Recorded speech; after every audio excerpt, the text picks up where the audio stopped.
What if I told you that the entire rulebook for how money moves around the planet is being rewritten right now as we speak?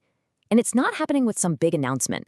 Instead, just below the surface, three enormous global forces. We're talking geopolitical conflict, the fear of another financial meltdown, and climate change are all quietly redrawing the entire map of global finance.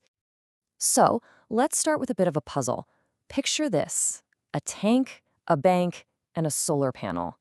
Now, what in the world could these three things possibly have in common? I mean, on the surface, it seems like absolutely nothing, right? But believe me, they are the keys to understanding the future of money. And boom, there it is. Each one of those items represents a powerful global driver that's triggering this tidal wave of new financial regulation. The tank, well, that stands for conflict. The bank represents crisis prevention. And the solar panel, you guessed it, is for climate. Together, they are creating a brand new, super complex, and honestly often contradictory world for businesses and investors. So let's break this all down, and let's start with the tank and the world of geopolitics. Okay, so think back to when the war in Ukraine began. The response wasn't just military. It was a financial shockwave. It was this coordinated, frankly unprecedented effort to weaponize the global financial system itself. Sanctions were rolled out at a scale and speed we have literally never seen before. And what that meant was, for companies, simply knowing who you were doing business with suddenly became this incredibly high-stakes, mission-critical challenge. Now, the main weapon in this whole financial fight is something called anti-money laundering, or AML. Look, these rules aren't new, but they've been given some serious new teeth. The goal here is pretty simple: choke off the flow of illicit funds.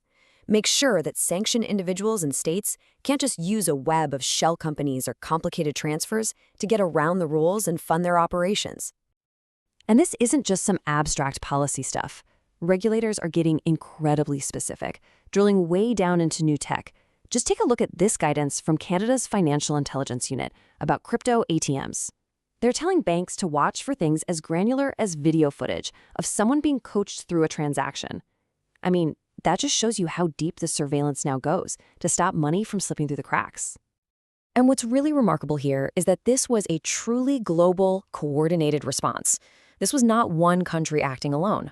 Oh no. From the UK's FCA to FinCEN over in the US creating special keywords for reports, all the way to the European Central Bank, everybody marched in perfect lockstep. And this unity, it turned the financial system into this powerful tool of foreign policy. But it also laid that first layer of complexity for any business that operates across borders. All right, so now we're moving from the war zone to the boardroom. Let's turn to our second driver, the bank. And this story is really about the long, long shadow of the 2008 financial crisis. For more than a decade, the central goal of regulators has been to prevent a repeat performance. To build a banking system that doesn't just collapse and need a public bailout. And the final, absolutely critical piece of that whole architecture is now being put into place. It's called Basel 3.1, and it's all about fixing a key problem from 2008, which was a complete loss of trust in how banks were calculating their own risk, using their own secret internal models. So this whole reform is designed to bring that trust back by basically saying, hey banks, you can still use your fancy models, but we're going to check your homework. And at the very heart of this huge global reform is a single, surprisingly important number: 72.5%. Now, I know this looks completely random, right? But what on earth does it mean, and why is it so critical? Well, this number is the key to a concept called the output floor. The car crash test is just the perfect analogy here. A car company can use all the sophisticated computers it wants to model safety, but at the end of the day, that car still has to physically pass a standardized test. The output floor works exactly the same way. A bank can use its internal model, sure, but its final risk calculation can't be less than 72.5% of what a simple, standardized model would spit out. It's a safety net, a backstop, designed to stop banks from gaming the system and pretending they're less risky than they are. So what this really shows us is a fundamental shift in how regulators are thinking. We've moved from a system of, trust us, our models are great, under the old rules, to a new system of trust but verify, under Basel 3.1. And for investors, this hopefully means they can compare banks more reliably, which should, in theory, create a more stable and transparent global financial system. And that brings us to our final driver, the solar panel. This is the newest, the most complex, and let's be honest, the most divisive area of financial regulation today, climate change. Because where those first two drivers saw global coordination, this one is causing a major split. It's creating what you could call a great disclosure divide. And what's so fascinating here are the starkly different paths being taken. On one side of the Atlantic, in the EU, you've got this massive green regulatory machine pushing forward with these sweeping new rules that affect thousands of companies, including American ones. Meanwhile, back in the US, the big federal effort has basically hit a brick wall in the courts. And that's leading to this confusing patchwork of state-level rules instead of one clear national standard. Now, as you can imagine, this split creates a massive headache for global companies. They're facing different and sometimes conflicting demands from different regulators all over the world. So in response, they're literally building entirely new internal structures, like this Sustainability Disclosure Hub, just to try and manage the sheer volume and complexity of all these new reporting rules. A key reason for all this new regulation is the fight against a practice that has become way too common: greenwashing. Regulators are really worried that these misleading environmental claims could trick people into pouring huge sums of investment capital into companies that aren't genuinely sustainable.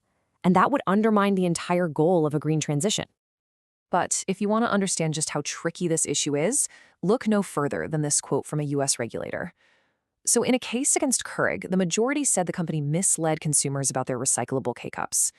But a dissenting commissioner argued that saying something could be recycled isn't the same as promising that it would be. And when the experts themselves can't even agree on what's misleading, you can see the immense challenge that companies are facing. So when you weave these three powerful forces together, conflict, crisis, and climate, what do you actually get? Well, you get a regulatory landscape that looks less like a clear roadmap and a lot more like an intricate and often contradictory maze. And here's the crucial takeaway: that old dream of having a single, unified set of global financial rules, it's pretty much dying. We're entering an age of fragmentation. For global companies, this means higher costs. For investors, it means it's harder to compare opportunities. And for all of us as consumers, it could mean the costs of all this complexity get passed right down the line. But companies, they're not just sitting back and waiting. They are actively building their own roadmaps to get through this new terrain. They're creating new teams that bring legal, finance, and sustainability experts all to the same table.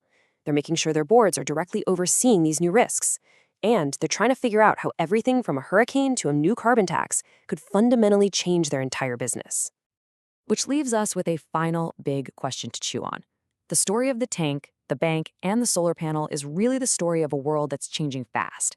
We're creating all these new complicated rules to try and keep ourselves safe from all these multiplying global risks. But is it working?